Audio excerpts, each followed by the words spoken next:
Welcome to Module 5 discussion regarding care of the patients with the upper GI problems. Just try to recall, as far as anatomically wise, what we're talking about as we talk about the upper GI portion. Typically, we're talking about going from the mouth to the stomach, where the stomach meets the small intestine. The first disorder of the upper GI system we're going to discuss is called Gastroesophageal reflux disease, also known as GERD. It seems like we have a high incidence of this disorder in the United States due to our diet, our habits, and obesity. The high incidence of obesity in our country is at risk, puts us at risk for high incidence of gastroesophageal reflux disease. Pathophysiology of this is, so you have your esophagus, which is kind of a muscular tube that brings the food from your mouth down to your stomach. The GI system is meant to be a one-way street. Everything should go downward. When things start coming back up is when you have some issues with your GI system. So you have some sphincters here and here. This is the upper esophageal sphincter. That wasn't a good S. This is the lower esophageal sphincter. And so those two things help move the food forward down into the stomach. In your stomach, you have a lot of acids, and that's what starts to break down the food. And if those acids get back up this way into the esophagus, it can cause erosive erosion on that esophagus, and that's essentially what causes the patient to have discomfort, is it starts eroding away the esophagus. So if this sphincter doesn't work right, the lower esophageal sphincter doesn't work right, the food can go, or not the food, but the acid can go back up into the esophagus and cause some discomfort for the patients. These sphincters that I was talking about sort of work on a pressure controlled, and that's the more pressure that gets, they'll open up, and then as the pressure releases, they close back up. So lots of things put a patient at risk for inadequate functioning of those sphincters. And a lot of that's just based on weight, anything that can put pressure on those sphincters. So pregnancy is one of them. Overweight patients, that puts pressure. The more, belly fat puts pressure on those areas and causes those to malfunction. There are certain foods, the more acidic things that you're eating, that can be more irritable to that upper GI system. Also, smoking and alcohol are known to weaken the tone of the lower esophageal sphincter. Basic assessment of this patient, you're just going to, if somebody comes in complaining of persistent heartburn, epigastric pain, which is, that's what we're talking about above the stomach, lots of belching, dyspepsia, if they're having regurg, if they're vomiting, like small amounts of bile, that means that they're getting like a regurg, difficulty swallowing.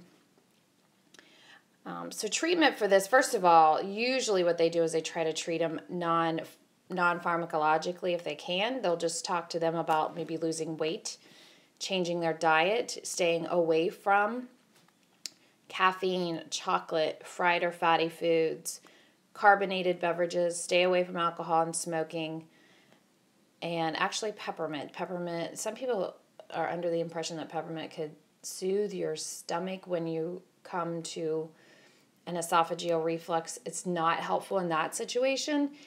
Peppermint is known to maybe resolve some nausea, but not this condition. So people get that confused a little bit. Peppermint can actually irritate this condition. GERD can actually exacerbate at night, and that is because of the patient laying flat, and that shifts if you have a patient that has a lower esophageal sphincter that does not work well when they lay flat, the gravity just allows more of that stomach bile to regurge back up into the esophagus. So at night, that can really exacerbate this condition. So they need to lay in bed. They need to have their bed elevated at all times. So they're going to have to sleep with their bed elevated, because that helps gravity to move things forward and not backwards. They're going to want to avoid other things that irritate the stomach, and that's, we talked about NSAIDs. That's always a GI irritant, so they're going to try to avoid taking those if at all possible. Aspirin should be avoided as well.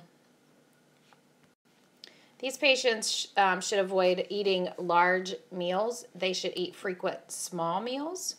Just think about the pressure that a large meal can create within that GI system. If they have a lot of food sitting in their stomach at one time, then that pressure is going to open that sphincter up and cause it to regurge back up. So they need to eat small, frequent meals. That's pretty important information to give them. If they do this, then they're going to have less incidence of that discomfort. If this doesn't work, if losing weight, avoiding these foods, if they're still having trouble, they're going to go to some medication management, and that's going to be your antacids they could start out with, which is like a Tums, Mylanta, things like that. Typically what they do is go ahead and go put them on the H2 receptor antagonist. That is your Zantac or ranitidine, famotidine. Those are pretty easy. Those are pretty safe drugs. Not a whole lot of contraindications for those medications, and they just need to take them as ordered, and they're usually pretty effective.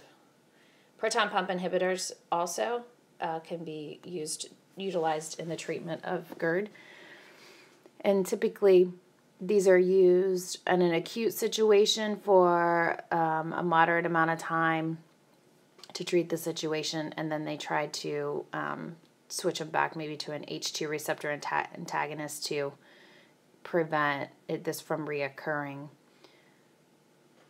Promeprazole is an example. They're all on your topical outline related to proton pump inhibitors. So GERD is an upper GI condition that we try to typically treat non-invasively. We'll try to change diet, change lifestyle, and put them on some medications, and typically that is very effective. It's only if these things are not effective that we're going to go to a more invasive, which might be an EGD, to see if that's more than just your average GERD. And we'll talk about that in the rest of the slides. One thing I do want to point out on page 1207 is a chart actually, they call it chart 57.3, which is talks about examples of drug therapy for gastroesophageal reflux disease. Typically, the histamine receptor antagonists are administered with meals and at bedtime. It's the best way to prevent that backflow, the regurg irritation. These medications work by decreasing the gastric acid secretion by blocking the histamine receptors in the parietal cells, which are in your stomach lining. Proton pump inhibitors decrease gastric acid production, so they're similar medications. But if you look, you'll see that the proton pump inhibitors have a bit more side effects. Most of these medications you're going to instruct them to take before meals, and that's to go ahead and get into the stomach and decrease that acid secretion before they eat their meal, which is going to stimulate the acid secretion. Hiatal hernia is the protrusion of the stomach through the esophageal hiatus of the diaphragm into the chest. So you have some pictures on the next slide, but you have your diaphragm here and your esophagus comes through here. Your stomach's kind of down here, and so the stomach, if it for whatever reason starts protruding up through there, and a lot of that's just incompetency of the sphincters. And like I said, there's quite a bit of pictures in the next slide that we'll look at. Typically, patients who have a hiatal hernia might not even know it, but typically they are found when someone presents with the same symptoms as a patient with GERD, which is that frequent indigestion, heartburn, epigastric pain. One of the interesting things about GERD and hiatal hernia, one of the questions that a clinician might ask these patients is if they have asthma or they've had frequent cough or colds, because what could actually happen if the GERD and the regurg of the stomach acids are so that they could actually come all the way up to the throat, and a patient could actually aspirate that. Instead of it going back down in the esophagus, it could actually go down into their lungs, and they could aspirate, and it's creating some respiratory inflammation as well as stomach inflammation. So you may hear of this question being asked of somebody who has a persistent GERD symptoms if they've had any respiratory system symptoms as well, and that's because of that reflux maybe becoming so much that it's coming up through their throat and getting into their lungs. Sliding hernia, hiatal hernia, is the most common, and it's just usually from a weakened diaphragm that allows just that, basically the stomach to kind of slide up through the esophageal hiatus in the chest. So the hernia, the stomach itself, will just kind of slide up and down through that area, which can eventually lead to some discomfort for the patient and signs and symptoms of GERD. Another thing to mention, especially with hiatal hernias, they can almost mimic like chest pain, because that epigastric pain is very close to maybe where someone might have some cardiac chest pain. Sometimes it's difficult to differentiate. The important thing is we must rule out any cardiac issues if we suspect it at all. So if we're not sure whether this patient is having chest pain or they're having epigastric pain, the cardiac issues need to be ruled out. They'll do an EKG, they'll do cardiac enzymes, things like that to rule it out. What you just need to know is that oftentimes they will do some cardiac tests to rule that out before they go forward with treating a gastroesophageal issue. Symptoms of a hiatal hernia typically worsen after a meal. It's because their belly's full and they've got maybe some decreased functionality of their stomach, so they have some difficulty. And then in that supine position, laying back flat, will cause that hiatal hernia to move up and cause some irritation. Typically how this works, if someone comes in initially, they might treat them for a GERD, and if those treatments are not effective for a patient with a hiatal hernia, then that's when they're going to go to some more diagnostic testing. So if the change in the diet, the change in the weight, the medications like the histamine blockers are not effective for their symptoms, then that patient will be worked up further for a possible hiatal hernia. These are the pictures of the different types of hiatal hernia. Again, the sliding one is the most common. The rolling one is less common. However, as you can see, this could be much more severe if a patient has it. They are at risk for maybe this portion right here getting twisted and rolled up, and so this could cause some huge complications if that occurs, but it is quite rare in the United States. These people can also develop like an iron deficiency anemia because they're not absorbing food the way that they should. So as I said, assessment, we're going to be very specific about the questions that we have as far as where is your pain, when does it start, does a big meal, after a big meal you notice you're having the discomfort, how long does it last, what makes it worse, what makes it better. So things like if you sit up, does that make it better? If we lay back, does that make it worse? Those are going to be indicators that this patient has some esophageal problem. Diagnostically, the test we utilize to diagnose most definitively hiatal hernia is a barium swallow study with fluoroscopy.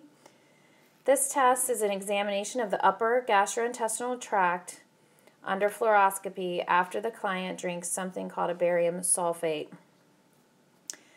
So basically what they can do is they take these pictures under fluoro, which is like it's like an x-ray type, very specific x-ray, and they can watch the barium, the path that it takes down through the GI system, and so it can illuminate if there's some protrusion of the stomach up into the esophageal area. This procedure requires that the patient is NPO after midnight, the day before the test. They might prescribe a laxative, and that's basically to clear out the GI system so that we can see things. Instruct the patient to increase oral fluid intake to help pass the barium. So post-procedure,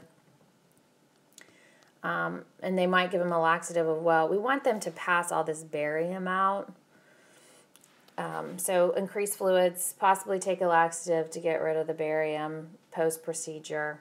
Monitor their stools for the passage of the barium. This makes their stool chalky white. So make sure you let them know that so they don't freak out when they see this happen.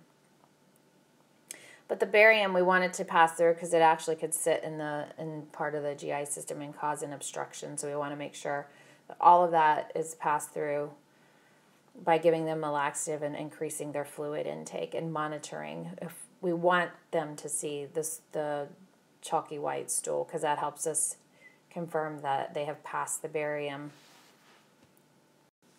An EGD is another test that we could also do, which is taking the scope and looking down through the esophagus into the stomach. That's another way we could look at it. But the barium swallow with fluoro is the most specific diagnostic test for identifying a hiatal hernia. Treatment for a hiatal hernia, we typically try to manage it medically, which means no surgery, but that's how they try to do it. And a lot of it is education for the patient, and preventive lifestyle changes can help them. Roles for the nurse.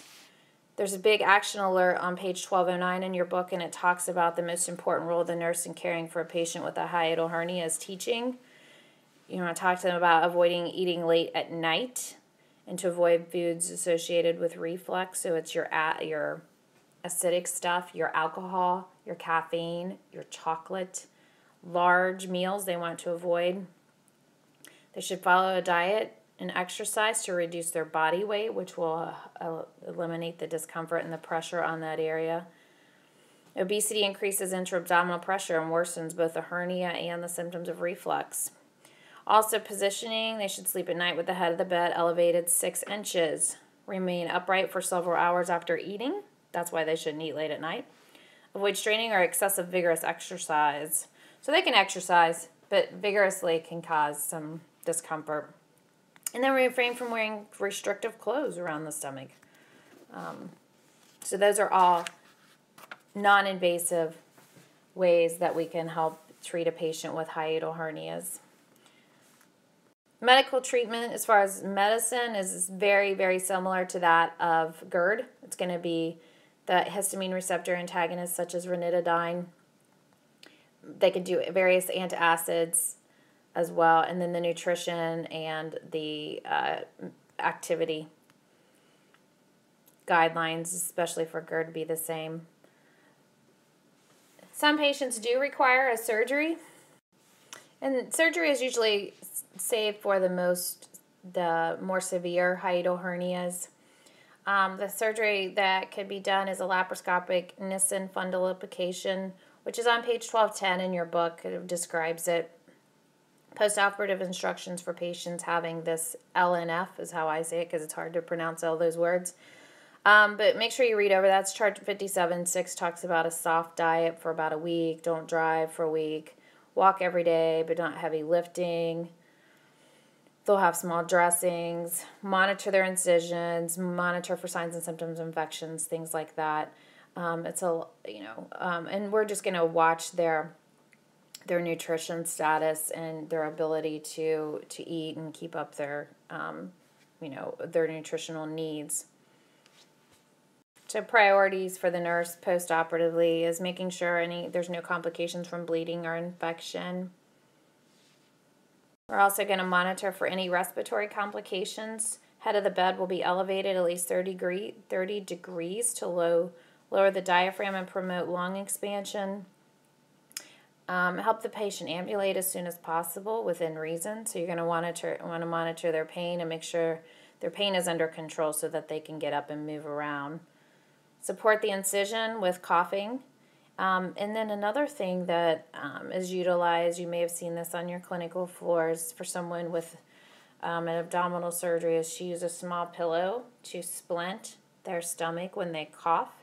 If they hold it against their stomach when they cough, it's just like a splinting, and it helps them to decrease their pain and just kind of supports their incision. Of course, you're going to do your incentive spirometer, deep breathing, coughing and deep breathing.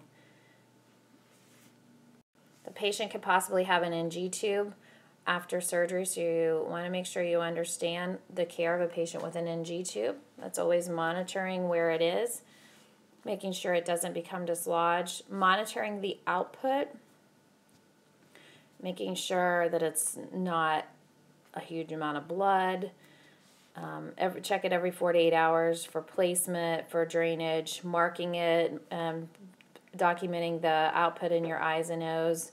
You're just going to monitor for a lot of output. If they have, a large amount of output in a small amount of hours, you're going to report that.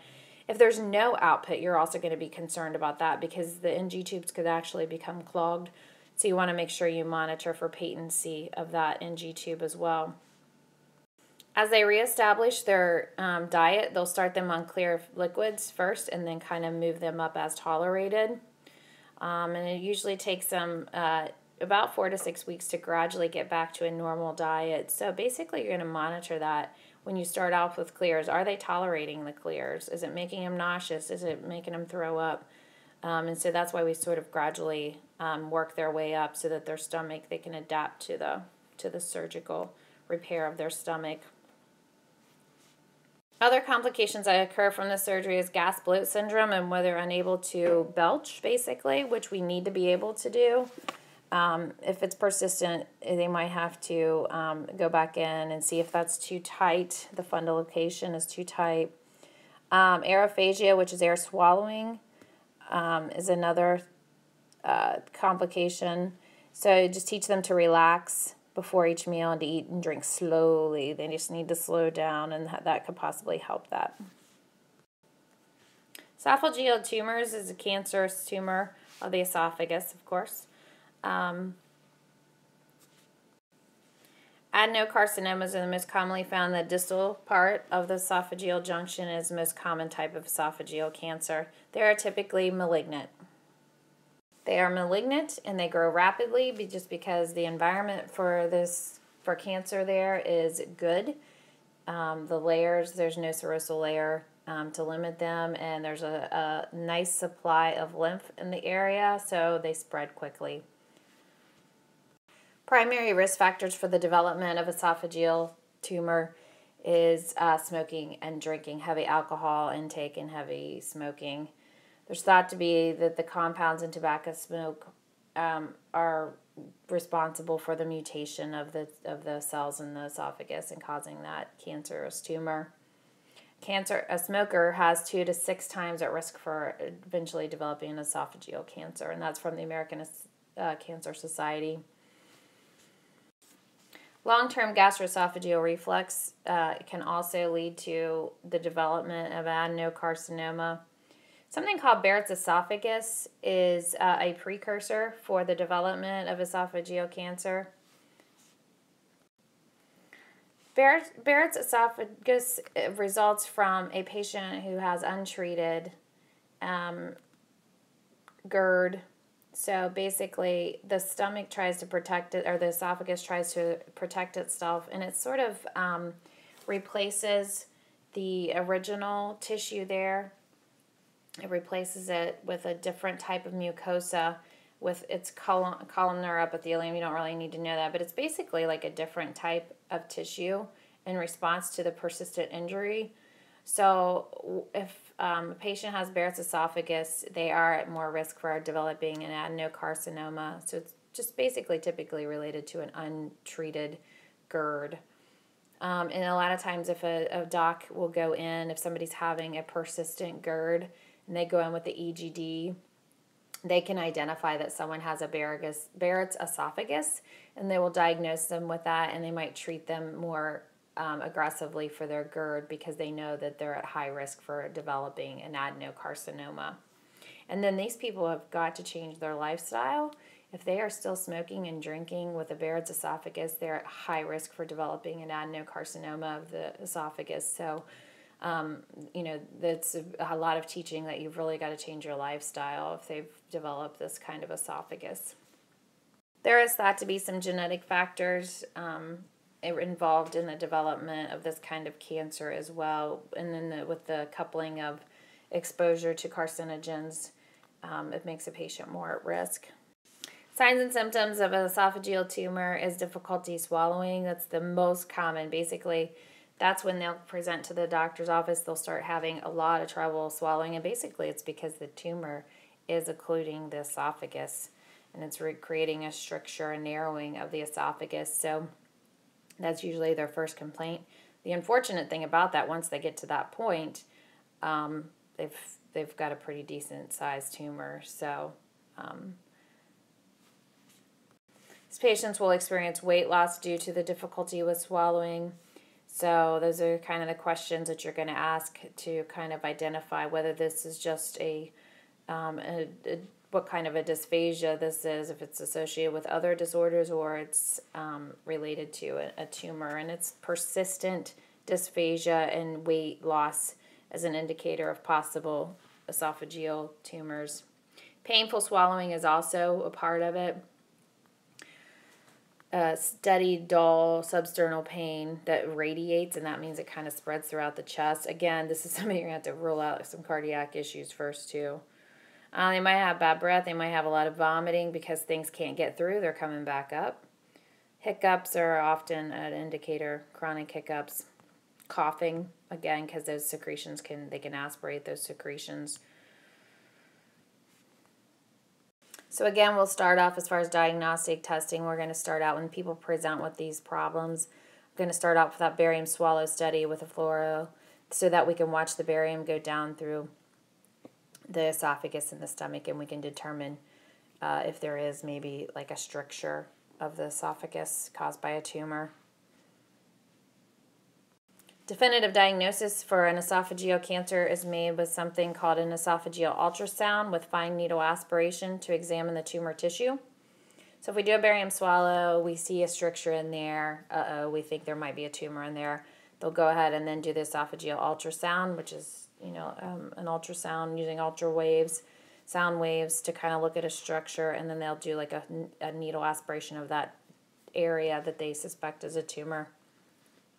An EGD might be another step after that, just to kind of take a better look down in there with the camera to see what the esophagus looks like and take any other tissue specimens for studies.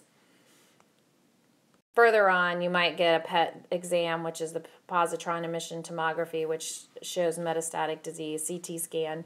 So starting off with a barium swallow, then esophageal ultrasound, possibly an EGD.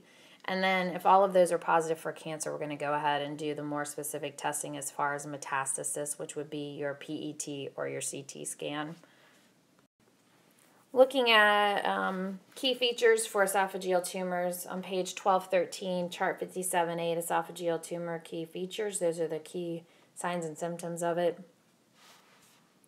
Most of these patients are going to end up with a surgery to try to remove the tumor. It's a very, very extensive surgery. Non-surgical treatment is listed on page 1213 as well. Of course, the nutrition status of this patient is going to be key because it's the GI system. That's how we get what we need. So it's going to be a big priority for nursing to make sure we monitor their nutritional status and kind of monitor eyes and nose and making sure these patients are getting what they need.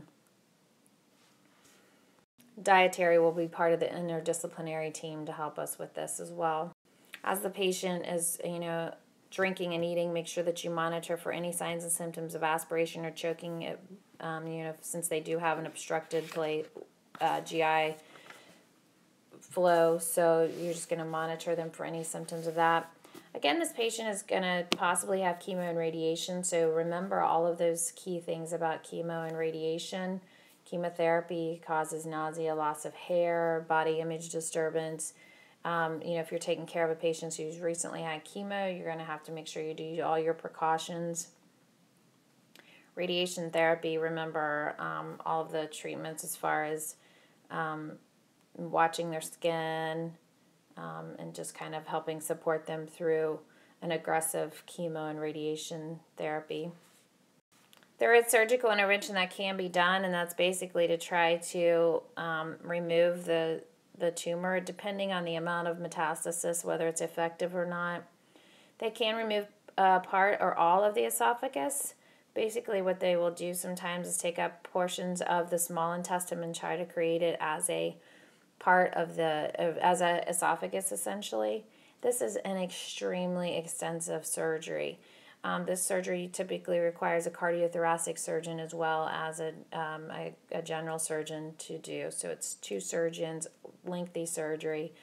And then, as you can imagine, post-operatively, making sure that everything is working properly. So we're good. It's going to be a slow recovery as far as they probably will not feed them entirely for a while, so they won't be putting any food in the GI system. They're going to be on TPN probably for nutrition for a while until the area heals, the surgical area heals, and they can tolerate putting nutrition into it. And of course, it's going to be starting out with clears, and it's going to be a slow progression towards a normal diet. Okay, post-op care for surgery for esophageal tumors is very extensive. They're going to be in the intensive care unit for quite a while.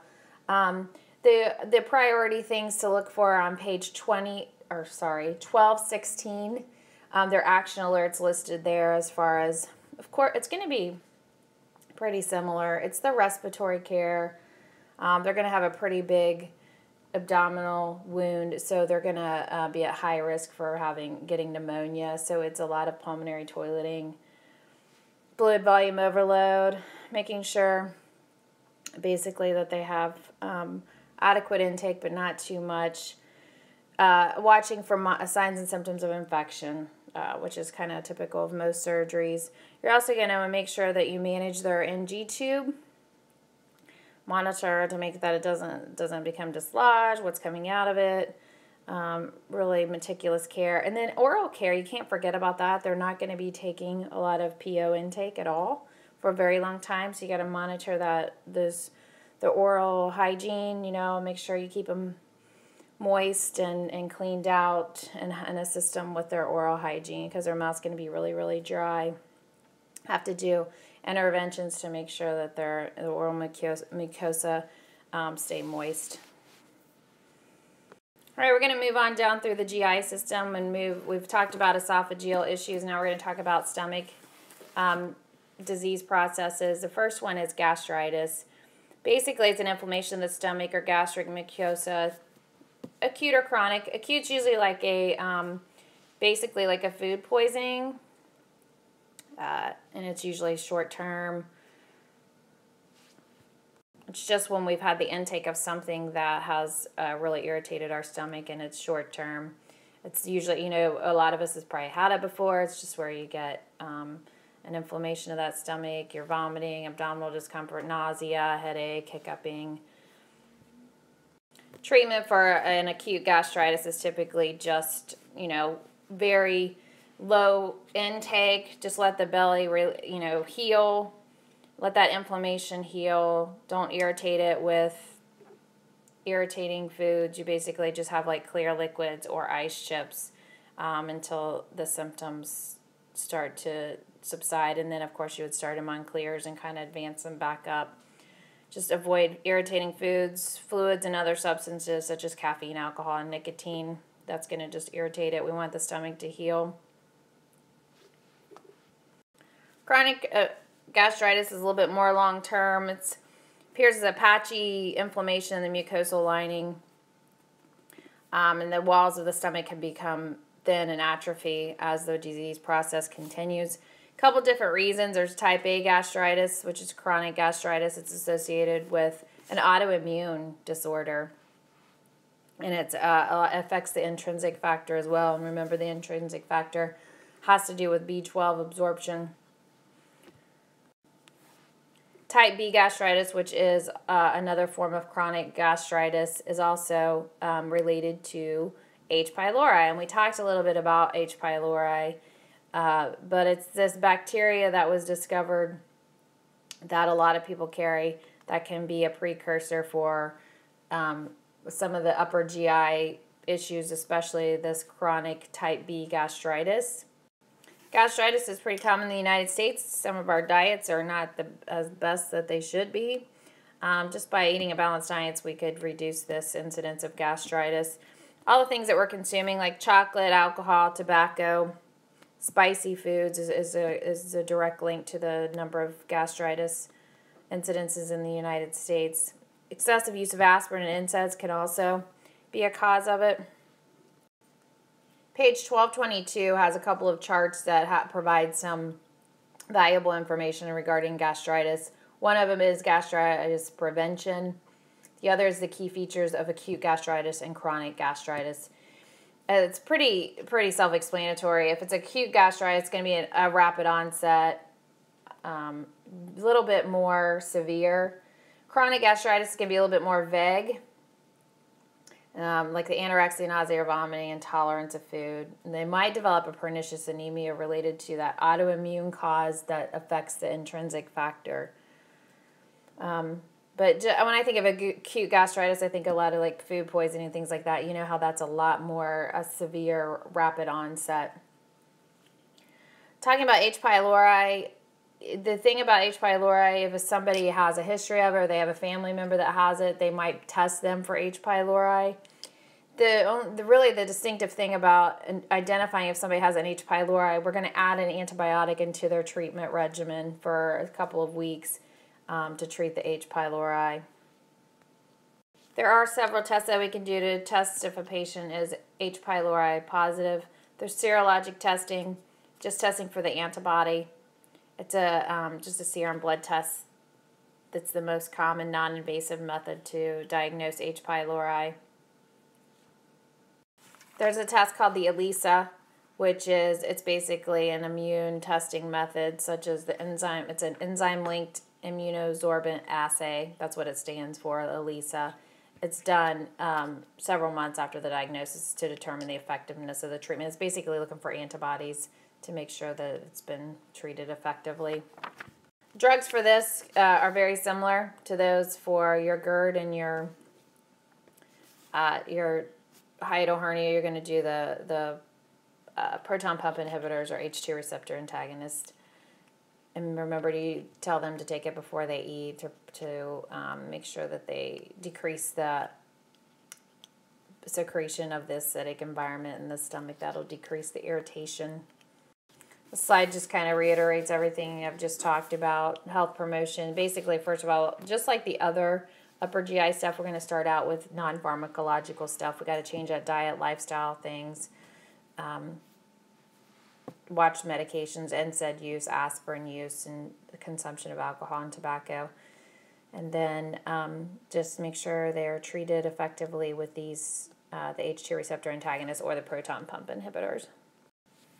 This picture is going to help us move forward to talk about peptic ulcer disease.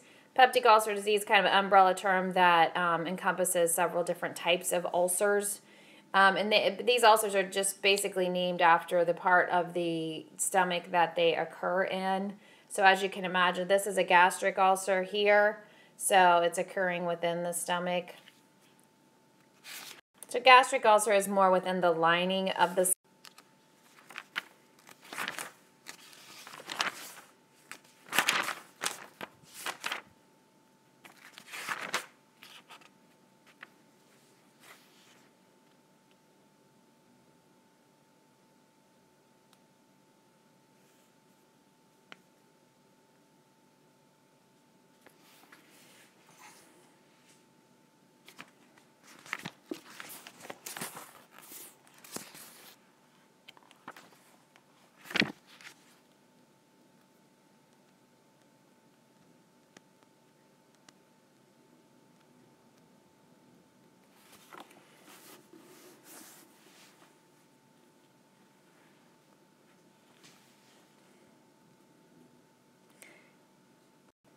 Gastric ulcers are typically in the antrum of the stomach, which is this lower portion right here, before the pyloric sphincter, where it becomes the duodenum of the small intestine. So it gets a backflow of acid. And it just basically, this backflow of acid can create just an irritation in the mucosal lining. Other things that can cause this are the H. pylori. Bacteria is thought to break down the gastric layer as well. Gastric emptying is often delayed in patients with gastric ulceration. This causes regurgitation of the duodenal content back up into the stomach. Gastric ulcers are deep and penetrating, and they occur in the lesser curvature of the stomach near the pylorus, which is right in here. The duodenal ulcers, this is a picture more of that. They occur here in the duodenum of the small intestine. They are deep lesions that penetrate through the mucosa layer. It is common for a patient with a duodenal ulcer to be positive for an H. pylori infection. This bacteria is thought to provide substances that just break down the layer of the mucosa. Stress ulcer is something that occurs after like a traumatic episode. So if a patient's been in a medical crisis, it's just the stress of that occurring that can cause a stress ulcer. If you notice, if you've been taking care of patients at Christ Hospital, you'll notice that most of the patients are on Protonics, and they might not be taking that at home. They simply just put them on that at the hospital because of the occurrence of a stress ulcer. We are trying to prevent a stress ulcer. Protonics is just the drug of choice that we keep on formulary at Christ Hospital. Other hospitals I've seen use Pepcid or famotidine, which is the H2 antagonist. So it just depends on what the preference of the hospital is, but you'll see that occur, and that's because they're trying to prevent these stress ulcers that can occur secondary to a trauma or just a very stressful situation for a patient. Putting them MPO, believe it or not, can put them at risk. Just a critically ill issue, sepsis, head injuries can put a patient at risk for this. Hemorrhage is the most serious complication related to a ulcer. We'll talk about that in the next few slides. We have some pictures of some stress ulcers. So it's just a picture to give you a visual when we're talking about the gastric area. It's that the lesser curvature of the stomach is where you're going to see any gastric ulcers. Duodenal ulcers are down more right just past the pyloric sphincter where the duodenum meets the stomach. This is a picture of a benign gastric ulcer that they would see possibly with a GED. And again, the complication that could occur, this could become so ulcerated that it bleeds. You need to know the signs and symptoms of an upper GI bleed. Page 1227, chart 58.4 has all of that listed for you. Bright red blood, coffee ground emesis, tarry stools, that's an upper GI. Occult blood, positive occult blood, low blood pressure, that's an indicator of any kind of bleeding, but definitely if they have a GI bleed. Thready pulse, decreased H&H, vertigo, confusion, dizziness. Those are all your symptoms of a GI bleed. The main thing you need to know, if they're throwing up coffee ground emesis, it's an indicator of a GI bleed. It can be an emergent situation. A person can, if we don't identify the bleed and stop it in time, they could hemorrhage out. So we have to be real careful to identify that. As you read through some of this information, make sure you understand some of these terms like melena, which is occult blood and tarry stool. Hematoemesis, which means you're vomiting up blood. Make sure you're understanding a lot of these terms. You might see them, and you want to make sure that you understand them. This picture is a little bit hard to tell what it is, but basically it's trying to show you where there's some inflammation of the duodenum. This is just a picture of an ulceration. So this is what they would see with an EGD. They can actually get down typically in most patients, unless they have some like anatomic issues. They can get down as far as see the beginning of the duodenum, and they can see if there's any duodenal ulcerations. These are just nursing care of a patient with an upper GI bleed. They might put in an NG tube, and so you're going to monitor what's coming out of that. If 2 hours ago they were only putting out 50 cc's and then milliliters, and then all of a sudden they've put out like 400 and it's bright red, you got to make sure you report that to somebody.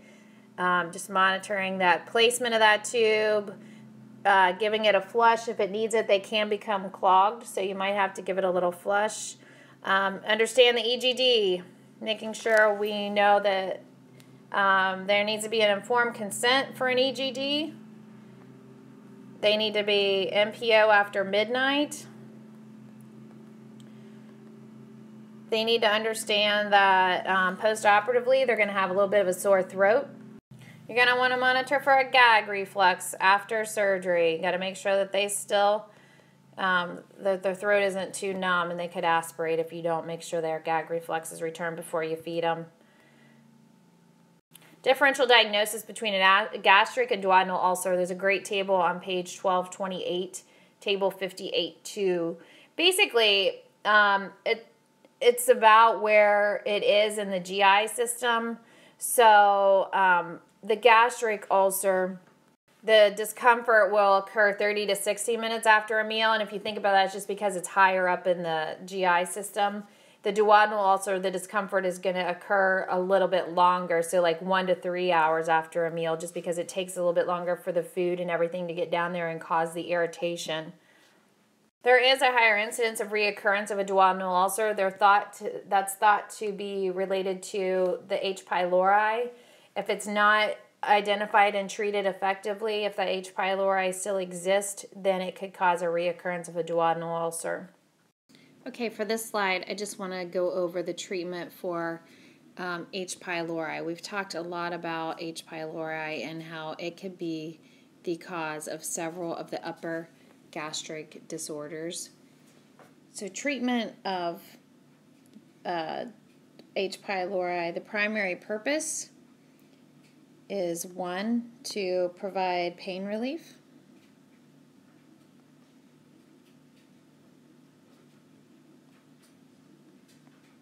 Number 2, it's also, the goal is to eliminate the H. pylori infection.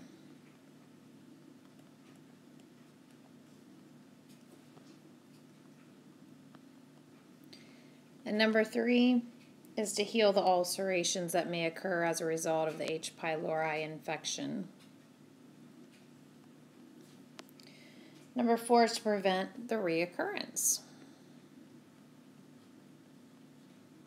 So how do we reach these goals? So how do we reach the goals of the treatment of H. pylori? Well, it's combination therapy.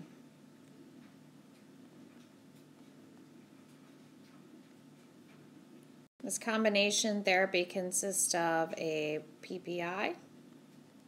We've talked about PPIs. That could be omeprazole, lisinopril, any of those drugs. So a PPI plus 2 antibiotics. Those antibiotics could be Flagyl, something called Flagyl.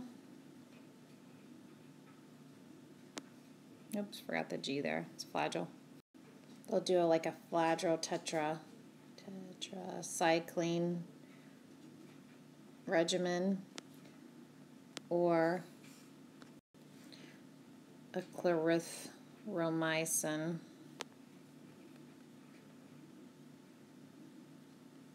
slash amoxicillin regimen. So basic thing that you need to know, you're going to have a PPI and 2 antibiotics. Could be a combination of the Flagyl and tetracycline or the clarithromycin and amoxicillin combination for the treatment. This treatment is for 7 to 14 days. The important thing to know is just that somebody who is diagnosed with positive H. pylori is going to have the additional medication regimen of the antibiotics for 7 to 14 days. I'm just going to briefly mention gastric cancer. Gastric cancer, most, again, are adenocarcinomas, similar to what causes the esophageal cancers. The difficulty with stomach cancer is the fact that once the patient is having symptoms, the cancer is pretty advanced. Again, this kind of cancer can be pretty aggressive. It has a very good environment for metastasizing, and there's lots of lymphatics within its reach so that it can metastasize pretty quickly. H. pylori is one of the #1 reasons and risk factors that a patient has gastric cancer. Other risk factors can be the pernicious anemia, chronic gastritis, or processed foods. It's supposedly can be linked to like eating a lot of pickled foods, which is kind of interesting, but apparently it has some link to gastric cancer. Basically, since H. pylori is a huge risk factor for gastric cancer, it's important that if a patient has H. pylori that they are identified and treated appropriately to prevent the progression to gastric cancer. Key features of gastric cancer are listed on page 1235. Chart 58.7 talks about early signs and symptoms is indigestion, abdominal discomfort, and feeling of fullness. We know that that's similar to a lot of the other gastric issues. Advanced gastric cancer is nausea and vomiting, obstructive symptoms, iron deficiency, anemia. So when it's more advanced, the patient is going to be more likely to present with more serious gastric complaints.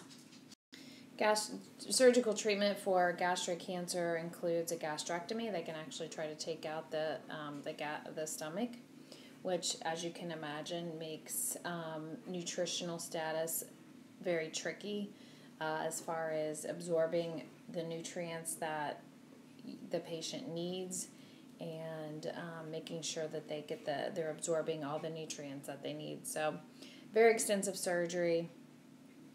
Post-operative complications are many. One of them is called dumping syndrome.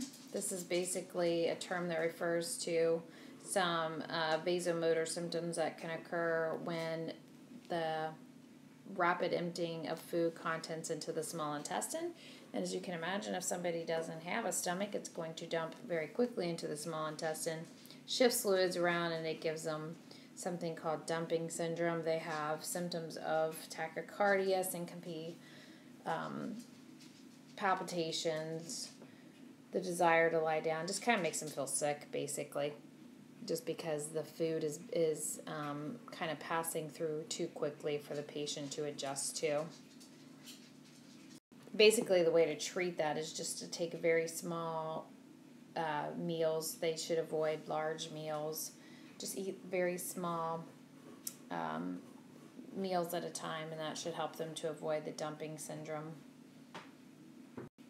That concludes this portion of the presentation for Module 5. Please review the following slides for case studies and questions to review.